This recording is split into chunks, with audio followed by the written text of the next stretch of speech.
Hi guys, welcome. Baga gara channel kootti nagaan dhuftan siniin jecha. Arras akkuma beekamu akka kanaan dura jechuudha. Wanta addaa tokko siniif qabadee dhufee jira. Mata dureen koo irraa baay'ee waan sin bohaarsu yookiin waan sin bashannansiisudha. Amma xumuraatti daawwadhaan siniin jedha. Warra channel koo kanaaf maatiin taane subscribe gochuudhaan maatii taane siniin jedha jalqabumarraa. Mata dureen keenyarraa Itoophiyaan USA waan ittiin caaltu qabdi jettanii yaaddu jedha. Mee hundumti keessan yaada kana sammuu keessan keessa.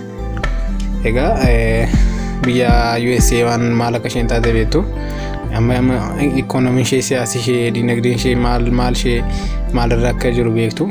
Kan Itoophiyaa immoo keessa jiraachaa waan jirtaniif siqeenyaan kan USA caalaan beektu jechuudha. Garuu takkaa yaaddanii beektu. Itoophiyaan USA waan ittiin caaltu qabdi jettanii yaaddanii beektu. Egaan Itoophiyaan waan isheen ittiin USA caaltu hundumti keessan yaaduu dandeessu jedhee yaada. Garuu tilmaamni keessan sirrii akka ta'e sirrii akka hin taane adda baasna. Itoophiyaan USA waan ittiin caaltu tokko qofaa qabdi. Mee sammuu keessan keessatti yaada maal ta'uu danda'a laata wanti isheen ittiin caaltu kuni?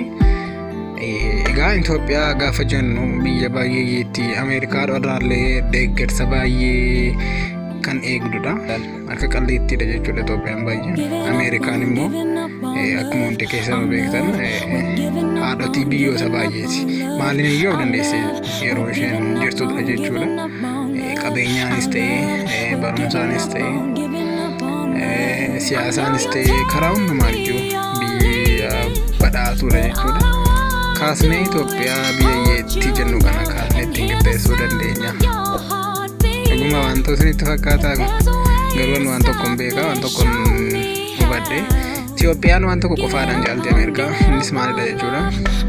Baay'een keessa wantoota adda addaa akka yaadaan beekan garuu yaada keessan kana keessa galchaatii yookiin yaada keessan kana keessa galchaadhaadha.